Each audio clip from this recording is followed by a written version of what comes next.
One sincere move can cover a dozen dishonest ones. How can a single act of generosity blind even the sharpest mind? Welcome back to Smart Wealth. Today we unlock Law 12 from the 48 Laws of Power.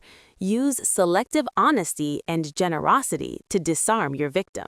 Learn how to lower their guard before you make your move. Law 12. Use selective honesty and generosity to disarm your victim. Judgment. One sincere and honest move will cover over dozens of dishonest ones. Open-hearted gestures of honesty and generosity bring down the guard of even the most suspicious people. Once your selective honesty opens a hole in their armor, you can deceive and manipulate them at will. A timely gift, a Trojan horse, will serve the same purpose.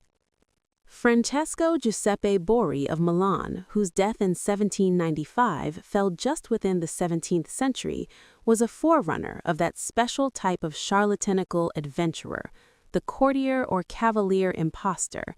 His real period of glory began after he moved to Amsterdam. There he assumed the title of Medico Universale, maintained a great retinue, and drove about in a coach with 6 horses. Patients streamed to him, and some invalids had themselves carried in sedan chairs all the way from Paris to his place in Amsterdam. Borri took no payment for his consultations. He distributed great sums among the poor, and was never known to receive any money through the post or bills of exchange. As he continued to live with such splendor, nevertheless, it was presumed that he possessed the philosopher's stone. Suddenly, this benefactor disappeared from Amsterdam.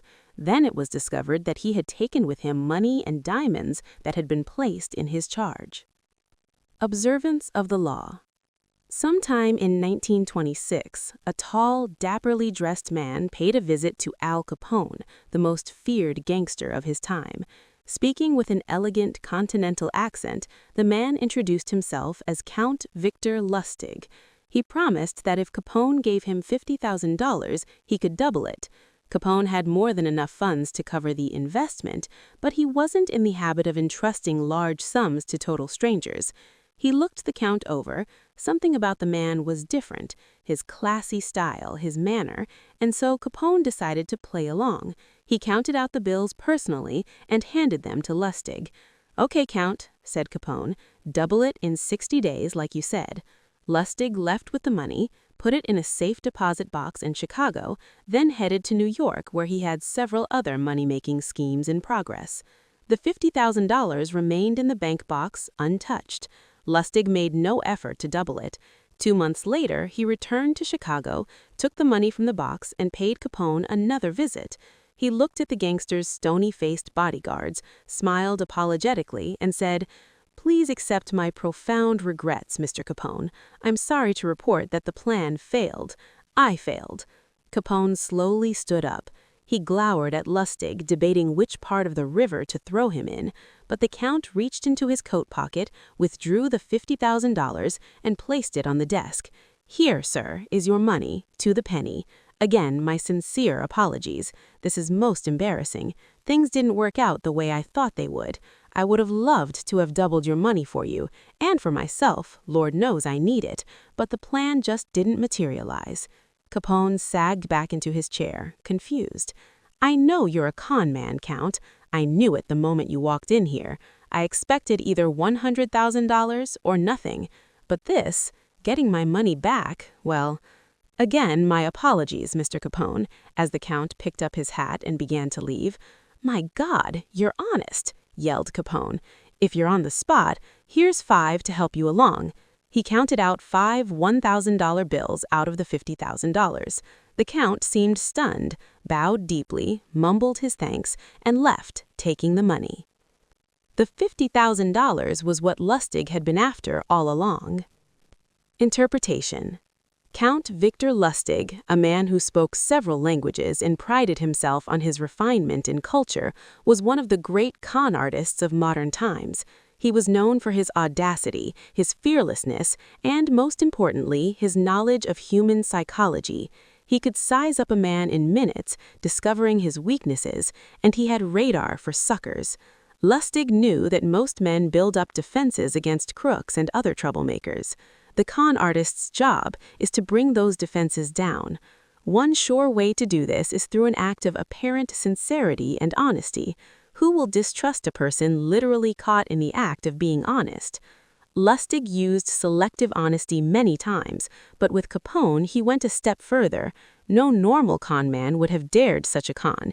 He would have chosen his suckers for their meekness, for that look about them that says they will take their medicine without complaint. Con Capone, and you would spend the rest of your life, whatever remained of it, afraid to disappear. But Lustig understood that a man like Capone spends his life mistrusting others. No one around him is honest or generous, and being so much in the company of wolves is exhausting, even depressing. A man like Capone yearns to be the recipient of an honest or generous gesture, to feel that not everyone has an angle or is out to rob him. Lustig's act of selective honesty disarmed Capone because it was so unexpected. A con artist loves conflicting emotions like these, since the person caught up in them is so easily distracted and deceived. Do not shy away from practicing this law on the Capones of the world.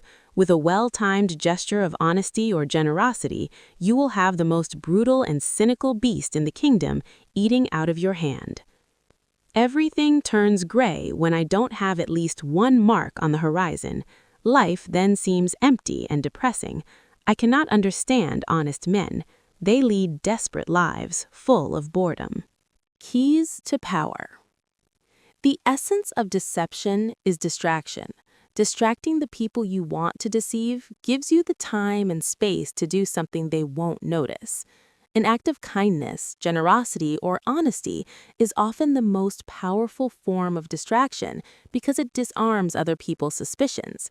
It turns them into children, eagerly lapping up any kind of affectionate gesture. In ancient China, this was called giving before you take. The giving makes it hard for the other person to notice the taking. It is a device with infinite practical uses. Brazenly taking something from someone is dangerous, even for the powerful. The victim will plot revenge. It is also dangerous simply to ask for what you need, no matter how politely. Unless the other person sees some gain for themselves, they may come to resent your neediness. Learn to give before you take. It softens the ground, takes the bite out of a future request, or simply creates a distraction. And the giving can take many forms: an actual gift, a generous act, a kind favor, an honest admission, whatever it takes. Selective honesty is best employed on your first encounter with someone. We are all creatures of habit, and our first impressions last a long time. If someone believes you are honest at the start of your relationship, it takes a lot to convince them otherwise. This gives you room to maneuver. Jay Gould, like Al Capone, was a man who distrusted everyone. By the time he was 33, he was already a multimillionaire, mostly through deception and strong-arming. In the late 1860s, Gould invested heavily in the Erie Railroad, then discovered that the market had been flooded with a vast amount of phony stock certificates for the company. He stood to lose a fortune and to suffer a lot of embarrassment. In the midst of this crisis, a man named Lord John Gordon Gordon offered to help. Gordon Gordon, a Scottish lord, had apparently made a small fortune investing in railroads. By hiring some handwriting experts, Gordon Gordon was able to prove to Gould that the culprits for the phony stock certificates were actually several top executives with the Erie Railroad itself. Gould was grateful. Gordon Gordon then proposed that he and Gould join forces to buy up a controlling interest in Erie. Gould agreed. For a while, the venture appeared to prosper. The two men were now good friends, and every time Gordon Gordon came to Gould asking for money to buy more stock, Gould gave it to him. In 1873, however, Gordon Gordon suddenly dumped all of his stock, making a fortune but drastically lowering the value of Gould's own holdings. Then he disappeared from sight. Upon investigation, Gould found out that Gordon Gordon's real name was John Crowningsfield, and that he was the bastard son of a merchant seaman and a London barmaid. There had been many clues before then that Gordon was a con man, but his initial act of honesty and support had so blinded Gould that it took the loss of millions for him to see through the scheme. A single act of honesty is often not enough. What is required is a reputation for honesty, built on a series of acts, but these can be quite inconsequential. Once this reputation is established, as with first impressions, it is hard to shake. In ancient China, Duke Wu of Cheng decided it was time to take over the increasingly powerful kingdom of Hu. Telling no one of his plan, he married his daughter to Hu's ruler. He then called a council and asked his ministers, "I am considering a military campaign. Which country should we invade?"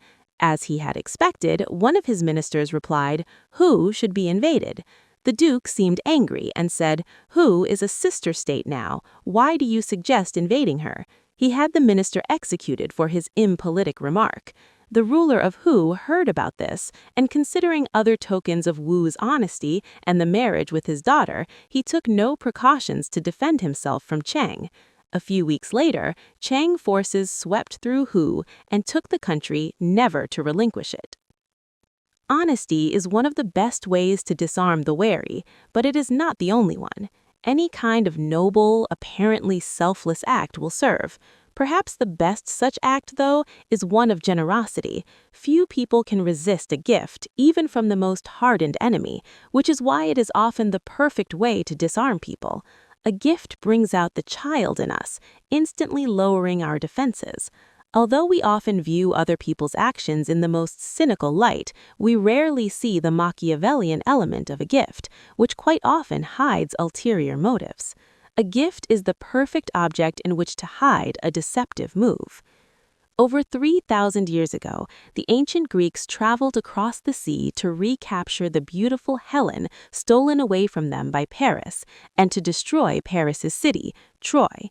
The siege lasted 10 years. Many heroes died, yet neither side had come close to victory. One day, the prophet Calchas assembled the Greeks. "Stop battering away at these walls," he told them. "You must find a ruse. We cannot take Troy by force alone. We must find some cunning stratagem." The cunning Greek leader then came up with the idea of building a giant wooden horse, then offering it to the Trojans. Neoptolemus, son of Achilles, was disgusted with this idea. It was unmanly. Better for thousands to die on the battlefield than to gain victory so deceitfully. But the soldiers, faced with a choice between manliness, honor, and death on the one hand, and a quick victory on the other, chose the wooden horse, which was promptly built. The trick was successful, and Troy fell. One gift did more for the Greek cause than 10 years of fighting. Selective kindness should also be part of your arsenal of deception. For years, the ancient Romans had besieged the city of the Philistines, always unsuccessfully. But one day, when the Roman general Camillus was encamped outside the city, he suddenly saw a man leading some children towards him. The man was a Philistine teacher, and the children, it turned out, were the sons and daughters of the noblest and wealthiest citizens of the town. On the pretense of taking these children out for a walk, he had led them straight to the Romans, offering them as hostages in hopes of ingratiating himself with Camillus, the city's enemy. Camillus did not take the children hostage. He stripped the teacher, tied his hands behind him, gave each child a rod, and let them whip him all the way back to the city. The gesture had an immediate effect on the Philistines. Had Camillus used the children as hostages, some in the city would have voted to surrender, and even if the Philistines had gone on fighting, their resistance would have been half-hearted. Camillus's refusal to take advantage of the situation broke down the Philistines' resistance, and they surrendered. The general had calculated correctly, and in any case, he had had nothing to lose. He knew that the hostage ploy would not end the war, at least not right away.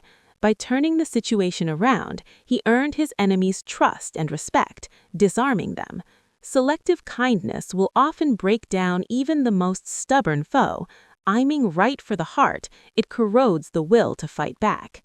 Remember, By playing on people's emotions, calculated acts of kindness can turn a Capone into a gullible child. As with any emotional approach, the tactic must be practiced with caution.